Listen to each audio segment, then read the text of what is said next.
Kenapa saya kena tahan? Kau tahu tak apa yang kau dah buat? Buat apa? Saya enggak buat apa-apa yang salah, Pak. Kamu dah bunuh abang kepada pemerintah Korea Utara. Saya cuma diarahkan untuk buat prank aja. Rancangan TV, Pak. Saya enggak bunuh siapa-siapa.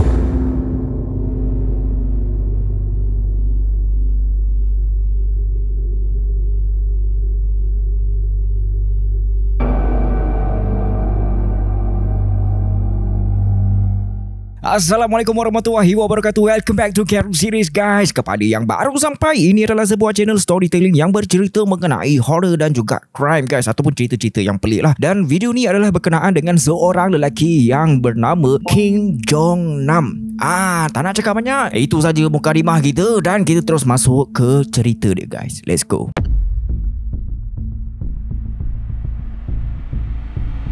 Alright guys, Kim Jong Nam ni lahir pada 10 Mei 1971 di Pyongyang. Pyongyang dekat mana? Pyongyang ni berada di Korea Utara, guys. Jadi, bila kita cakap di Korea Utara, Carol dah pernah buat kisah yang berkaitan dengan Korea Utara. Link ada di description, korang boleh tekan nanti, guys. Kejap lagi lah, jangan sekarang. So, Kim Jong Nam ni adalah anak pertama kepada Kim Jong Il. Kim Jong Il ni siapa? Kim Jong Il ni adalah anak kepada Kim Il Sung. Alamak, siapa pula Kim Il Sung ni? Okey, Kim Il Sung ni adalah pemimpin pertama Korea Utara. Okey, cerita dia macam gini. Korea Utara ni dia terbentuk pada tahun 1948 dan pada masa itulah Kim Il Sung ni pemerintah yang pertama. So, pemerintahan di bawah Kim Il Sung ni dikategorikan sebagai pemerintahan diktator moden. Dalam bahasa mudah faham, sang pemerintah ni dipuja-puja dan disembah-sembah umpama Tuhan sampailah sekarang ni, guys. Dan tampuk pemerintahan diwariskan kepada ahli keluarga sahaja. So, kalau mengikut turutan, Kim Il Sung pemerintah Korea Utara yang pertama atuk kepada Kim Jong Nam. Kim Jong Il pemerintah Korea Utara yang kedua, bapa kepada Kim Jong Nam. And sekarang ni pemerintah Korea Utara yang ketiga. Siapa? Kim Jong Un. Kim Jong Un adalah adik tiri kepada Kim Jong Nam. Kenapa Kim Jong Nam tak jadi pemerintah sedangkan dia adalah anak pertama kepada Kim Jong Il? Anak pertama, kenapa tak jadi pemerintah? Okey, korang sabar kejap. Kejap lagi Carol akan cerita, guys. So guys, Kim Jong Nam ni sebenarnya adalah anak kepada Kim Jong Il dan Song Hai Rim, yang di mana hubungan di antara Kim Jong Il dan Song Hai Rim ni adalah hubungan rahsia. Sebab apa rahsia? Sebab Song Hai Rim adalah seorang pelakon.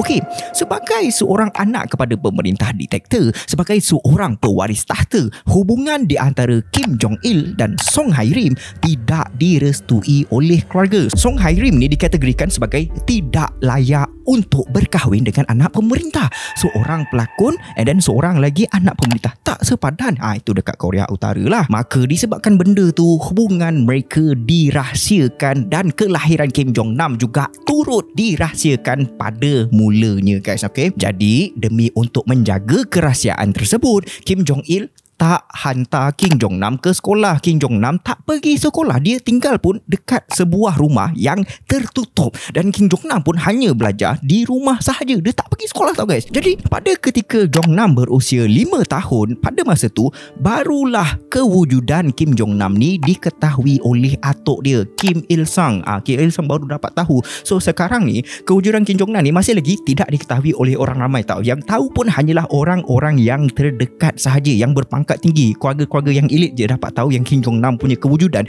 Yang lain semuanya tak tahu, rakyat tak tahu, semua orang tak tahu, guys. Dan ketika dia berusia 8 tahun, Kim Jong Nam diterbangkan keluar daripada Korea Utara menuju ke Moskow dan juga Switzerland. Ada dua tempat yang dia pergi. Jadi dekat Moskow and Switzerland ni lah barulah Kim Jong Nam masuk sekolah.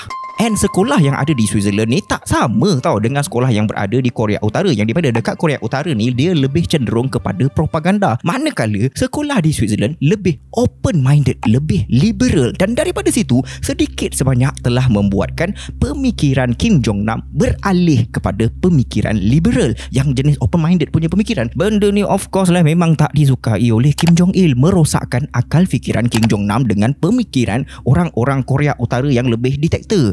diktator dengan liberal tak sama. So untuk mengelakkan Kim Jong Nam ni hanyut dengan pemikiran liberal, maka Kim Jong Nam dibawa pulang ke Korea Utara semula ketika dia berusia 17 tahun, dan lepas dia dah balik ke Korea Utara, dia terus dilantik sebagai seorang pegawai di dalam Kementerian Keselamatan Rakyat ataupun Ministry of People's. Kira macam ada satu jabatan yang penting, dia dilantik di dalam jabatan tu. And pada masa tu pun kewujudan dia sebagai anak sulung kepada Kim Jong Il masih tidak diketahui oleh rakyat, yang tahu hanyalah golongan-golongan elit saja. Sehinggalah penghujung tahun 1990-an, lebih kurang dalam 1995 ke tahun 2000 macam gitu, Kim Jong Nam punya nama ni tiba-tiba naik buff.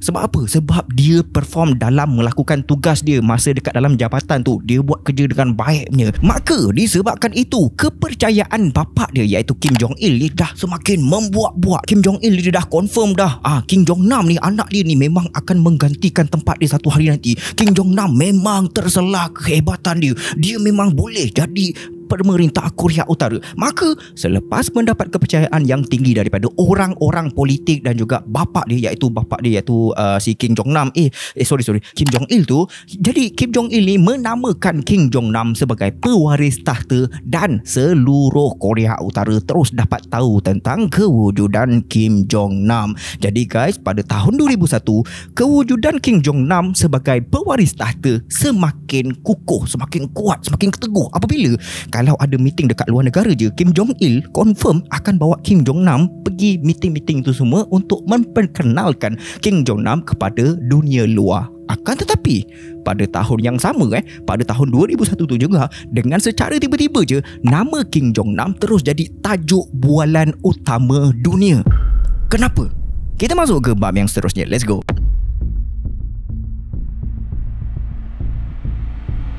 Okay guys, for your information, Kim Jong Nam ni memang dah terbiasa sangat ke luar negara dengan menggunakan pasport samaran tau. Sejak dia daripada kecil lagi guys, yang dia pergi ke Moskow, yang dia pergi ke Switzerland tu, dia pergi sana tu semuanya dengan menggunakan pasport samaran, ataupun kita boleh cakap pasport palsu lah, senang cerita kan. Okay, cerita dia pada tahun 2001 tu, si Kim Jong Nam ni nak pergi ke Jepun tau. Walaupun kewujudan dia ni sudah diketahui oleh ramai orang dah mula mengenali dia, akan tetapi dia masih lagi nak menggunakan pasport palsu untuk pergi ke Jepun. Sebab apa masih lagi nak menggunakan pasport palsu? Sebab hubungan di antara Korea Utara dengan Jepun tak berapa nak ngam sangat guys. Sekitar tahun 1980-an macam gitu, orang-orang Korea Utara pernah culik orang-orang Jepun. Dan lepas dia dah culik orang Jepun ni dibawa ke Pyongyang dan diminta untuk ajar bahasa Jepun di sana. So bila negara Jepun dapat tahu pasal benda ni memang tak ngam lah cerita dia kan. Tak ada hubungan diplomatik di antara dua buah negara tu. Dan disebabkan itulah orang-orang Korea Utara dilarang untuk masuk ke Jepun secara sah. So kalau tak boleh masuk ke Jepun secara sah, itu pasal lah Kim Jong Nam nak pergi masuk ke Jepun dengan menggunakan pasport palsu. Okey guys, nak dipendekkan cerita, pada 1 Mei 2001, Kim Jong Nam, anak lelaki dia, isteri dia dan juga orang gaji dia, mereka berempat ni sampai di Jepun. And masa diorang dekat Jepun, immigration pun check lah dia punya pasport kan. And bila pegawai tengok daripada negara mana, okay, dari Dominican Republic, alright, dia macam okay lah. Tapi bila tengok bawah sikit, bila tengok muka, pasport dari Dominican Republic, tapi kenapa muka Asia pegawai tu macam dah pelik lah kan. And bila tengok nama pula, Pang Xiong. Kalau korang nak tahu guys, dalam bahasa Cina, Pang Xiong ni bermaksud beruang gemuk. Pula dah, aku rasa lah ini mungkin kerja si orang yang buatkan pasport palsu tu. Jadi guys, bila pegawai immigration tu tengok dia punya pasport ni macam lain macam je kan, dia pun tanyalah dekat Jong Nam, apa tujuan awak datang ke Jepun? Saya nak bawa anak saya pergi ke Disneyland. Masa tu memang anak bini dia memang ada sekali dekat situ guys. Tapi disebabkan dah ragu-ragu, maka pegawai immigration tu panggil dia punya Jabatan Keselamatan Negara dia datang ke airport, and boom, time tu juga kantoi yang dia adalah Kim Jong Nam, anak kepada Kim Jong Il, and tak cakap banyak, dia terus dikeluarkan daripada Jepun. Diorang dihantar ke Beijing terlebih dahulu sebab Jepun dengan Korea kan tak ngam kan. And daripada Beijing itulah diorang satu family diterbangkan ke Pyongyang. Mula-mula tu ingatkan cerita tu sampai situ je. Tak guys, maklumat pasal dia datang ke Jepun tu tersebar dengan meluas melalui media antarabangsa. Tak tahu macam mana boleh kantor guys. Anak Kim Jong-il cuba bercuti ke Disneyland menggunakan pasport palsu. Bila dah kecoh satu dunia, malu besarlah bapak dia. Kim Jong-il malu teruk guys masa tu. Kau tahu dia punya teruk macam mana? Pada masa tu guys, Kim Jong-il ni dia ada satu lawatan yang dia perlu buat ke China. Dia kena datang China, ada meeting dekat sana. Disebabkan malu besar, dia cancel meeting tu. Dia cancel. Lepas je dah kecoh satu dunia, bapak dia pun dah malu besar. Disebabkan benda tu je, jawatan besar Kim Jong-nam terus dilucutkan. Status pewaris tahta pun dilucutkan. Dan pewaris tahta tu terus diberikan kepada Kim Jong-un, adik tiri kepada Kim Jong-nam. Kim Jong-un pemerintah Korea Utara yang sekarang ni. So guys, tadi 2001 kan, kita skip ke tahun 2003 yang di mana benda yang paling besar dan paling ditakuti berlaku, yang di mana Kim Jong-nam dihalau keluar daripada Korea Utara. And dia terus dikategorikan sebagai seorang pengkhianat negara. Tak boleh datang ke Korea Utara terus, tak boleh masuk terus. Cannot. Okay, dah dihalau keluarga, nak duduk mana? Dia pergi ke Macau. Dia duduk dekat China guys. Dia duduk dekat situ sebab China janji nak backup dia, nak bagi perlindungan dekat dia. And in case kalau dia perlukan duit, China bagi duit. In case dia perlukan keselamatan, China bagi keselamatan. Tapi dalam pada tu juga, sebab dia ni kan pegang rahsia negara Korea Utara. Anak Kim Jong-il bro, anak sulung bekas pewaris tahta bro. Rahsia yang dia pegang bukan cikai-cikai punya rahsia. Kalau bocor ke tangan musuh, habis. Jadi risiko kebocoran rahsia itu memang sangat-sangat tinggi. And that is why walaupun dia di negara orang, Kim Jong-nam di negara orang, bukan di negara Korea Utara, ramai mata-mata yang tengah perhatikan dia walau ke mana saja dia pergi. Ada je orang yang ikut. Jadi guys, pada tahun 2011, selepas Kim Jong-il meninggal dunia dan Kim Jong-un naik tahta sebagai pemerintah, risiko keselamatan Kim Jong-nam di tahap yang tertinggi. Setahun selepas Kim Jong-un pegang tahta pemerintahan pada tahun 2012, terdapat satu laporan yang mengatakan ada percubaan untuk menghapuskan Kim Jong-nam, tapi dapat dipatahkan oleh pasukan risikan China. China pada masa tu memang jaga Kim Jong-nam kau-kau sebab diorang dah anggap yang Kim Jong-nam ni sebagai salah satu aset politik diorang. In case jikalau satu hari nanti negara Korea Utara ni runtuh ataupun berubah, ada perubahan dalam negara Korea Utara, confirm lah antara calon yang paling layak untuk jadi pemerintah adalah Kim Jong-nam. So kalau Kim Jong-nam dah jadi pemerintah nanti, perkara ni akan menguntungkan negara China pada masa akan datang. Walaupun China menghulurkan bantuan daripada segi kewangan, daripada segi keselamatan, tak cukup banyak juga percubaan untuk menghapuskan Kim Jong-nam sepanjang tahun 2012. Dan disebabkan Kim Jong-nam ni dah tak tahan, dia tulis satu surat, and surat tu dihantarkan kepada Kim Jong-un. Dalam surat tu dia cakap, tolong jangan bunuh saya dan keluarga saya dah tak ada tempat untuk pergi. Dan kalau betul kami nak larikan diri, satu je tempat yang kami ada, iaitu bunuh diri. Dia dah tak ada pilihan guys. Kalau dia nak lari, satu je, bunuh diri je. Dia terpaksa untuk tulis surat tu juga guys.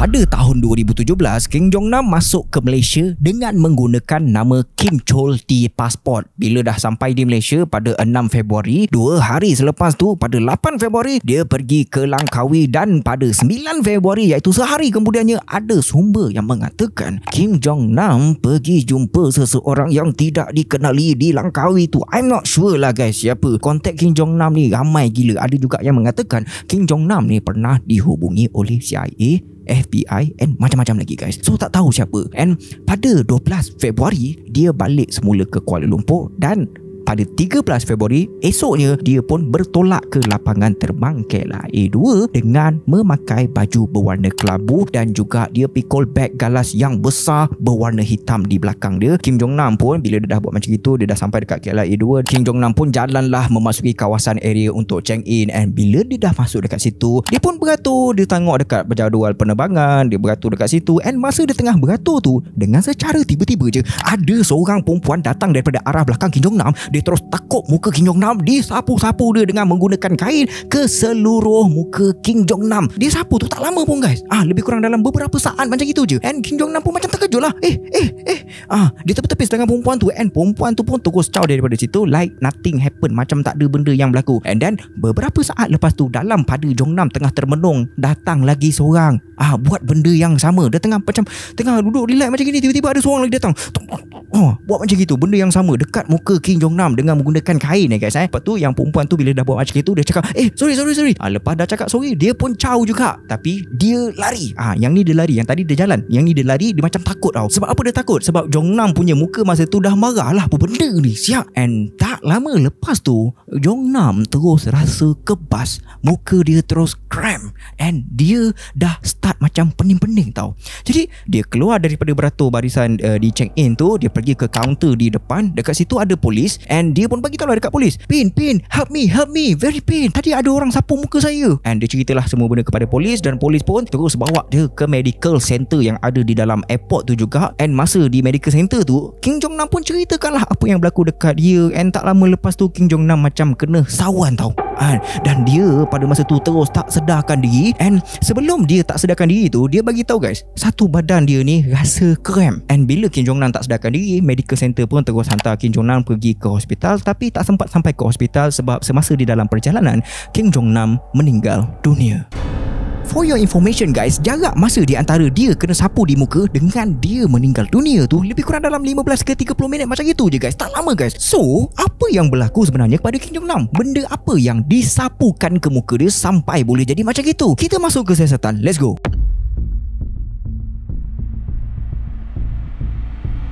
Based on CCTV, polis dah dapat kenal pasti 2 orang wanita yang terlibat dengan serangan tersebut. Selepas 2 hari, iaitu pada 15 Februari, polis berjaya untuk tangkap salah seorang pelaku. Dia adalah Doan Thi Huong, orang Vietnam, dan pada keesokan harinya, iaitu pada 16 Februari, seorang lagi kena tahan. Dia adalah Siti Aisyah, orang Indonesia, and kedua-duanya berumur sekitar lebih kurang dalam 20-an macam itu. Ada sumber yang mengatakan Doan Thi Huong ni berumur 18 tahun, tapi pihak berkuasa pun macam meragui dokumen tersebut guys. And masa Siti Aisyah ni kena tangkap, dia macam pelik tau.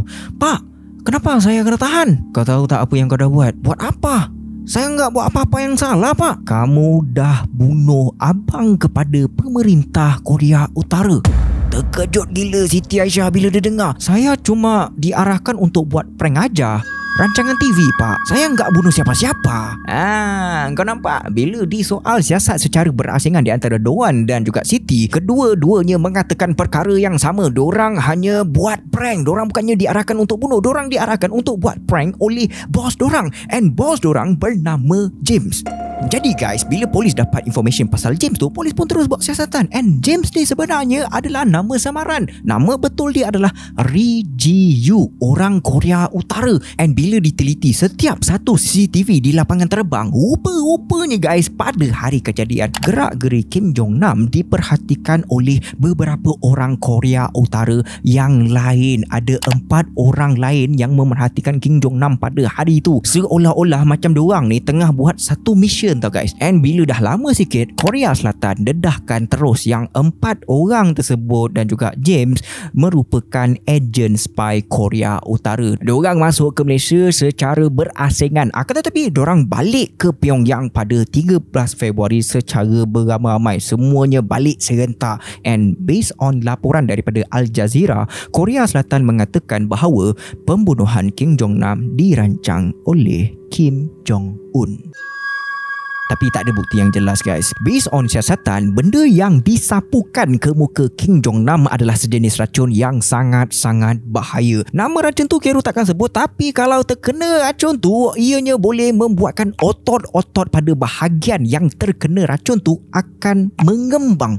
Macam contraction. Bukan sekali contraction, tapi contraction yang berterusan sehingga membuatkan orang tu lumpuh. Orang yang kena tu lumpuh sehingga kan membuatkan orang tu tak boleh nak bernafas.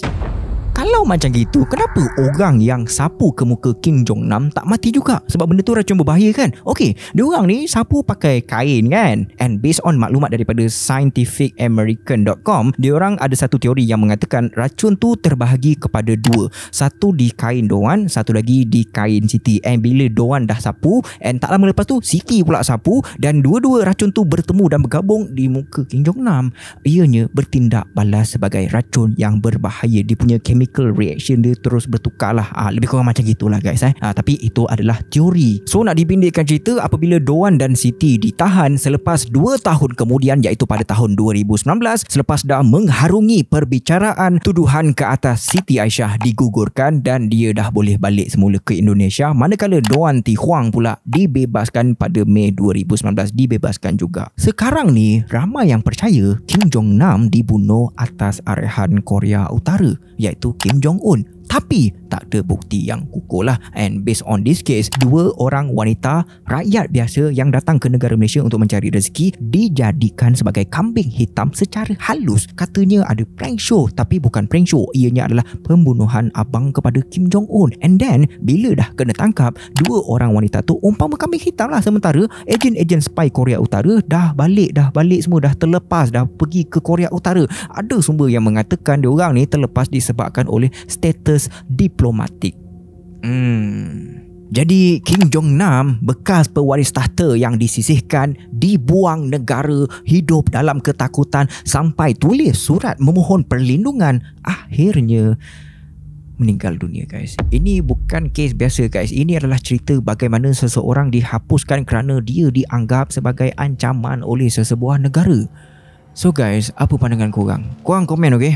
Terima kasih kerana sudah menonton sampai habis. Segala apa yang ada di dalam video ni bukan direka tetapi ianya adalah daripada sumber-sumber yang ada di internet. Yang mana belum subscribe, boleh tekan subscribe di bawah. Yang mana belum tekan butang like, tekan dulu butang like. And yes, until next time, see you soon. Assalamualaikum.